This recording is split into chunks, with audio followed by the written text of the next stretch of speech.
In this season of life, help me to walk in your light. Give me strength to face pressures, wisdom to make good choices, and courage to be true to who you created me to be. Can you repeat that after me?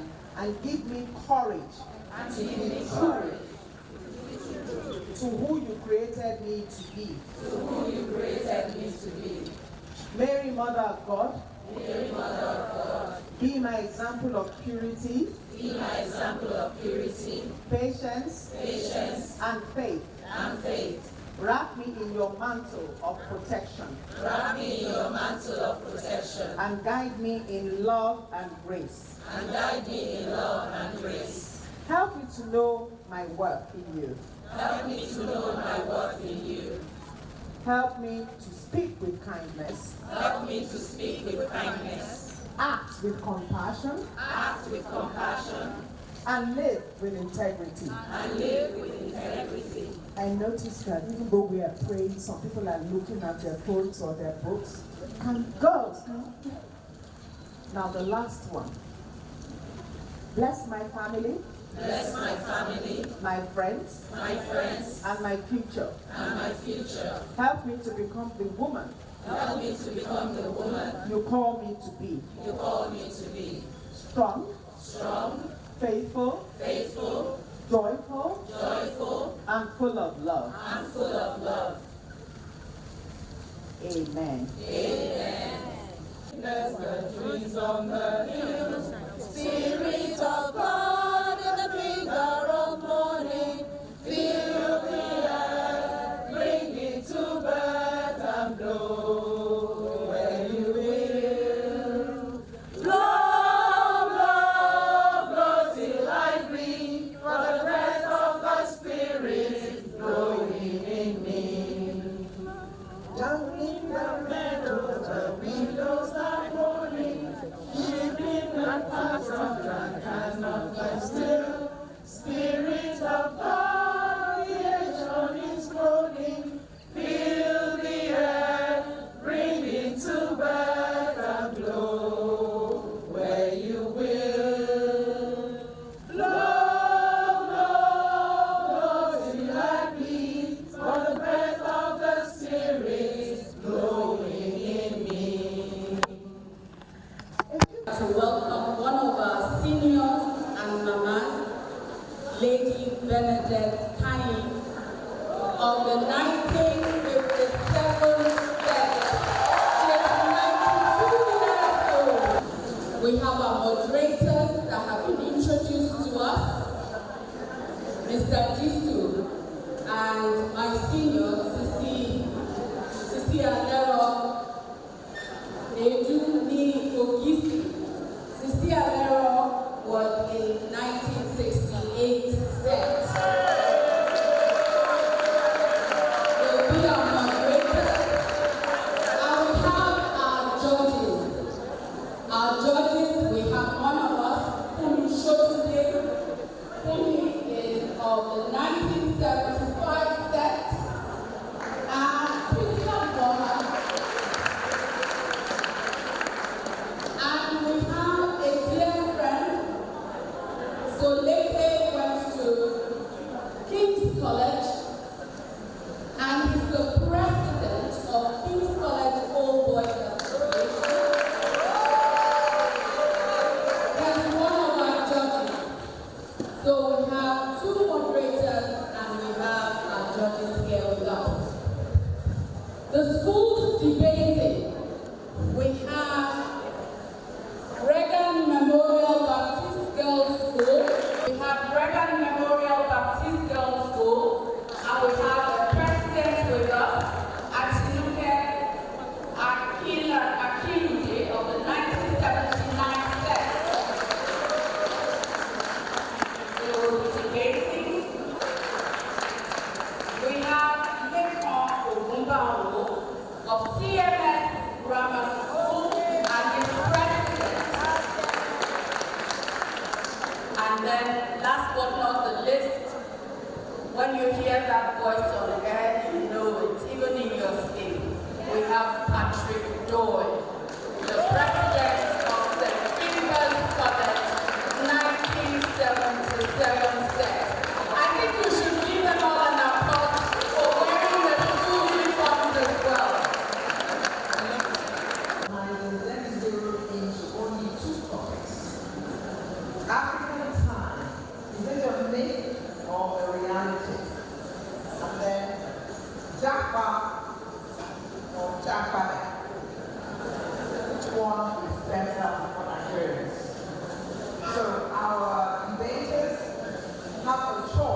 one of those two topics. Since we're being all correct, we shall start with one of the, should I say, ladies' schools, not girls' schools. I would like to call on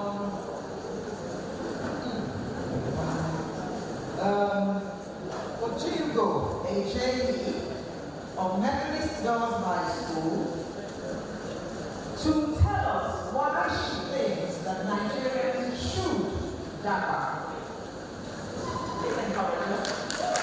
I'm here to answer the question, should Nigerians Japa or Japa? The word Japa, I believe, is taken from the Yoruba language, which means escape from or run away from something. And you may be wondering, why should I say that Nigerians should Japa? There are reasons for that. We have a proverb in my place that a toad does not run in the afternoon, except something is chasing it or it's running away from something.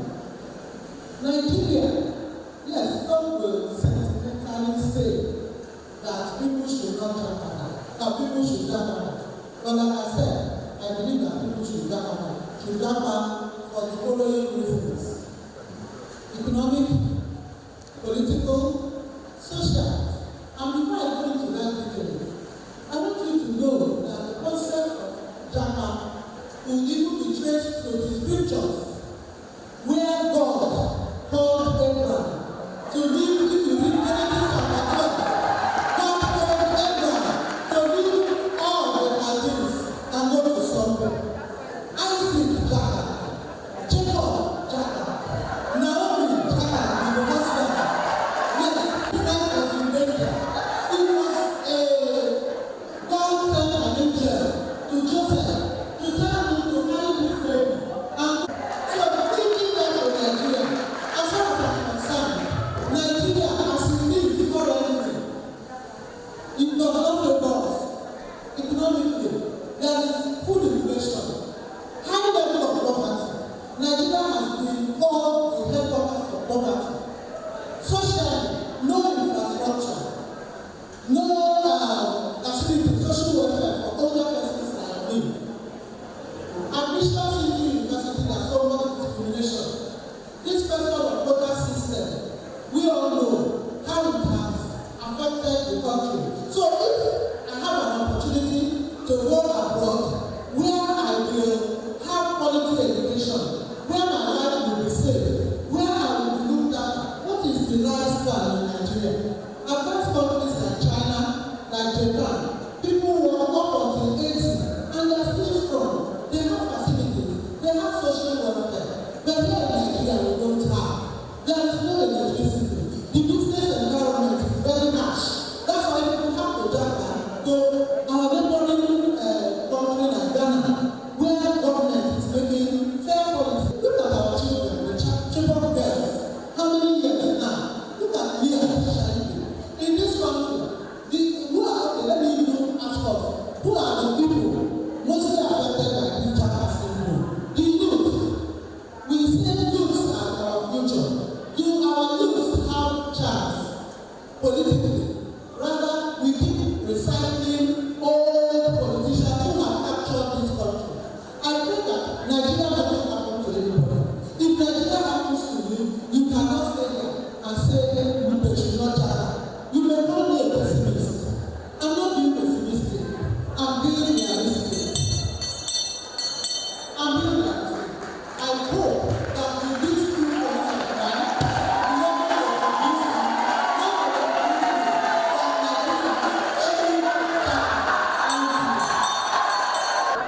The underlying reasons to Japa, while seemingly justifiable, but upon reflection, they will expose themselves for the lack of profundity. In fact, the reasons to Japa are frivolous, and they have no basis in reality, no basis in logic, and no basis when you consider the temperament that young people should have in Africa today. And that temperament is we need to build Africa. When people to flee as if, because Japa is the Yoruba transliteration of the word flee. And flee is you're fleeing in fright, you're fleeing in dread of your life. And we're looking at the situation here where Africa needs this young energy for Africa to emerge in the coming years and decades.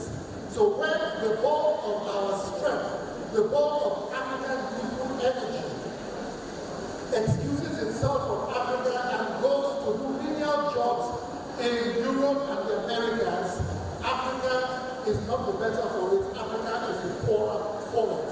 So every reason given up to this point to justify this fleeing from Nigeria is totally null and void and lacking in logic and cohesion. And there is a famous African proverb, if we must give it. A lizard in Nigeria cannot suddenly become a crocodile in Europe or the Americas. And most of the people who are still Nigerian, there's also a problem that says, "Oh, give your land and Anda will rely on water." For those of you who don't speak Yoruba, they say, if the world does not have a hole, the lizard will not be able to go through it. So, those who have left Nigeria through that hole can be likened to lizards. And they are not likely to come back as crocodiles. The solution is Jakarta. Jakarta is the solution. When you Jakarta, you can get your dignity back. When you Jakarta, you show that of the truth and indeed you are a proud son of Africa. Jakarta is the solution to anybody who feels affronted in his sojourn abroad, and he will come back here and he will indeed be able to key into the many opportunities that are opening up for young people. The digital space has given us many champions. Our youth have excelled in fintech. They have excelled in a number of things, not just in Yahoo. Many of them have utilized the internet as content creators and have become very wealthy. There is a wealth of opportunities for people who Jakarta, and for those of us who have remained, the sky is only the beginning for us. So with these few points of mine, I hope I am able to convince you and not confuse you on the need and the imperative to Jakarta. To the photos that were there. I was born in the UK, so part of it. But hey, I'm here. Because whether you like it or not, you cannot convince me living in the UK is any better than living here. And to live in this country, you just need to have the right attitude.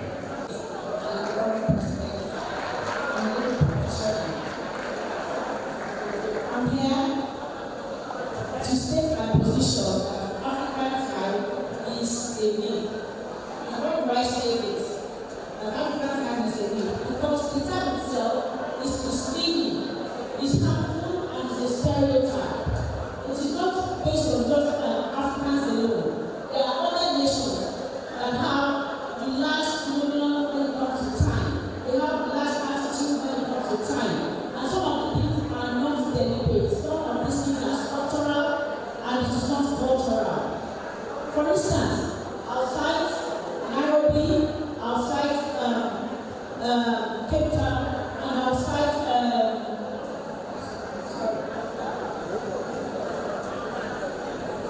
Nairobi, Cape Town, and probably Kenya. All of these countries have time that all of these countries strictly operate on time. Their businesses open when it's supposed to, schools open, the government, other sectors and everything function as it's going to. So when you're saying that African time is real, I decided, I stand on the fact that it's not the real thing. Because in the first place, we cannot just use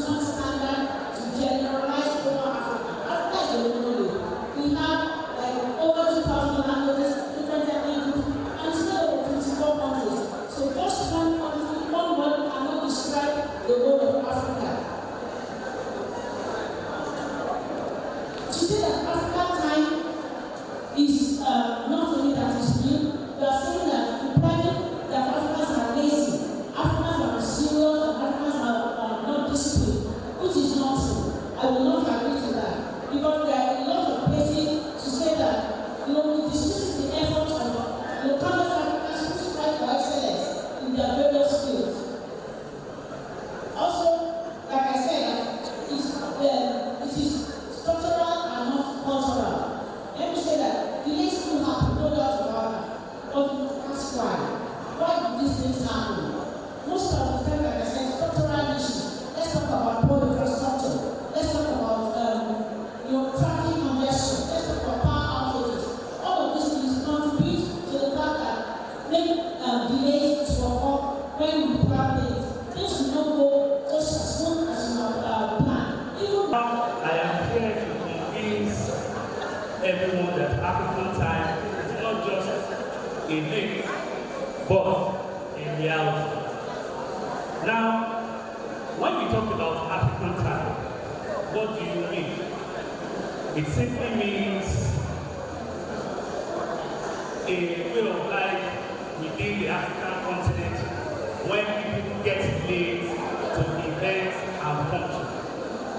A good example is the program where we came for today, which obviously started out late. Now, is there any philosophy behind this or cultural thing? I can say no. In the good old days, this issue of African time actually started around the mid-90s. It was never in the culture of Africans or Nigerians in particular to go to events late. Now, there is no philosophy or cultural thing about African time. There is no culture in Africa or in Nigeria in particular where people go to events late or when events or ceremonies start late. This issue actually started in the mid-90s when the modernization of things came to Nigeria, and we then discovered that events start out late. So it is actually now a reality for us here in Nigeria in particular. For some African countries, I may not be able to say anything about them, but for Nigeria in particular, what are the things which causes events to start late, which otherwise we call African time? Now, we have a very reasons. One of them is the issue of weather. Unfortunately, Lagos in particular, as an example, has the issue of water once it rains. So a lot of places become waterlogged. It is difficult to pass through. And the people who are even the organizers of the event are caught in the same way that you are going to attend the event or the ceremony is coming to. So this will cause the event to start out late. Then you have the issue of traffic. Lagos, as another example again, the traffic is something else.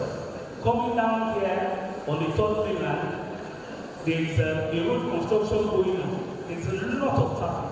So traffic also causes, events to start out with. Then also you have infrastructural defects. A lot of places in Africa have this deficit with respect to infrastructure.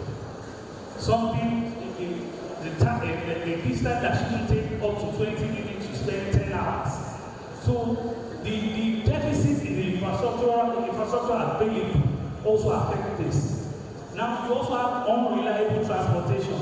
Trust me, in Lagos, transportation is almost as good as unreliable, even though with the big efforts of the Lagos state government to improve the transportation system.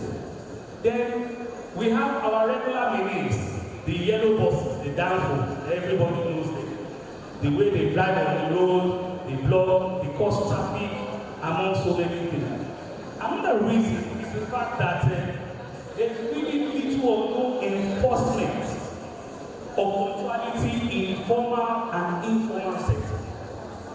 Assuming there is a bit of enforcement, where if you get to a meeting late, you will be penalized or something happens.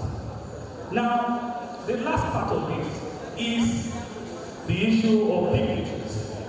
Now, our dignitaries in Nigeria, when you're invited to events, they have a habit of getting there late. So, and the event definitely won't want to start until the invited dignitaries get there. So, how do you now cope?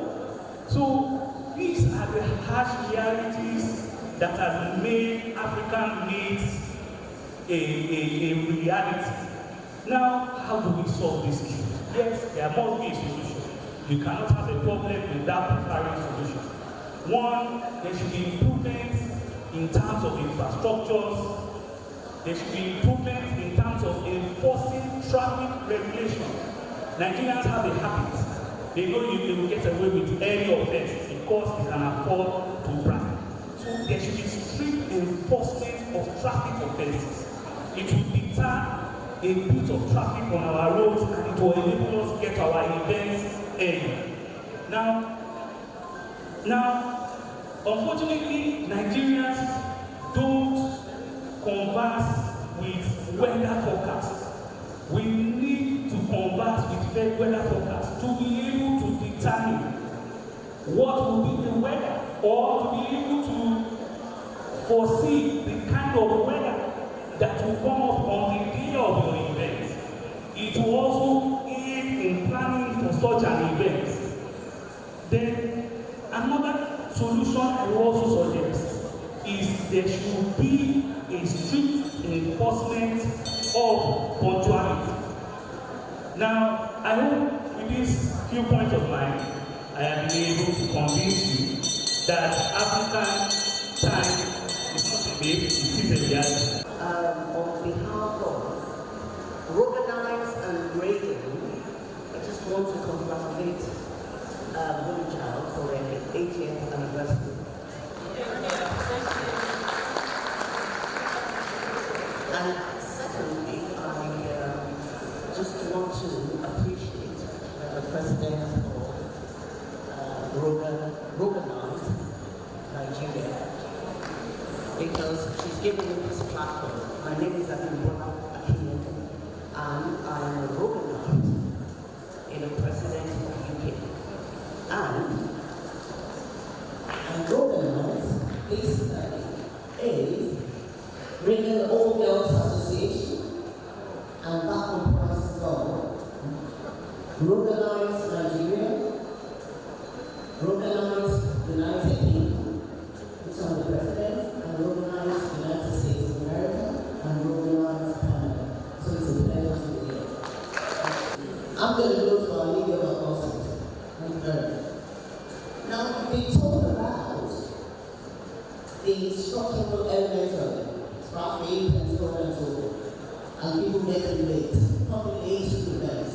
I live in the UK, where there is good infrastructure, where there's rain, there's everything, there's Uber, whatever you're going to call it, and we still say 3 p.m. I was at CFS Grammar School. With due respect to them, I'm an African. I keep African time when I need to. And they started, the invitation said 3 p.m., but they did not start till 5 p.m. And we had a blast. The reason why we keep African time and not clock time is we attach relationship to where we go and events. Our first lady said she had 4 engagements. However, she didn't begin. And she had her backpack with her. Wow. Now, talking about patriotism, talking about dedication.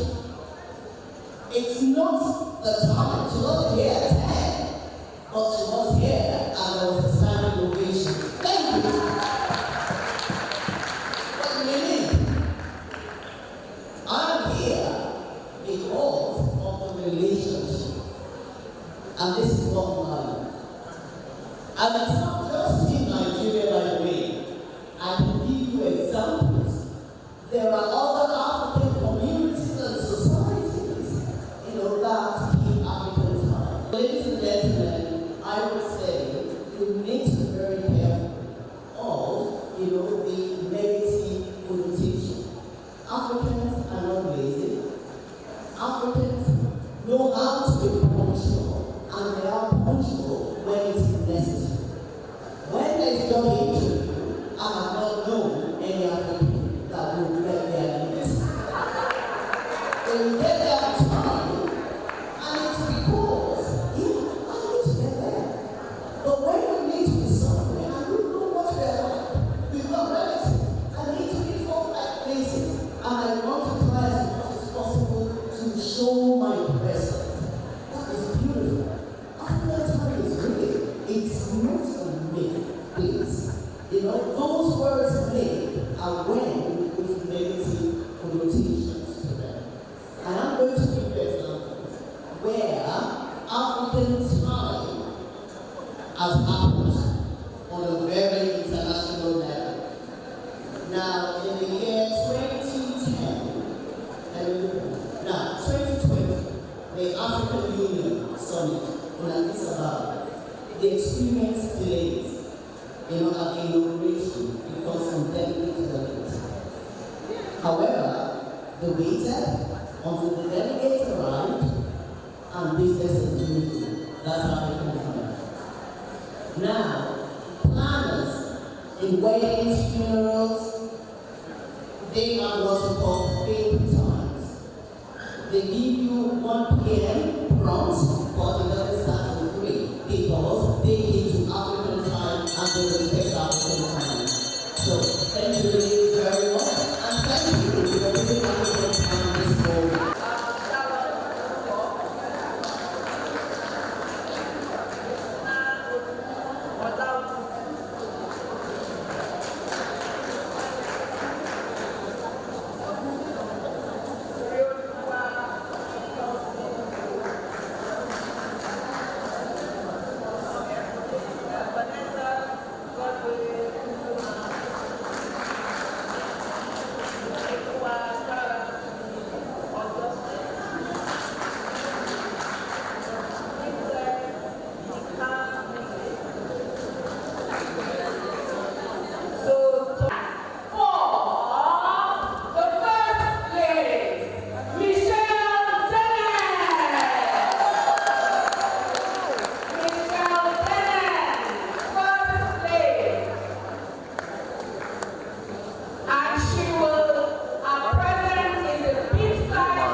Can you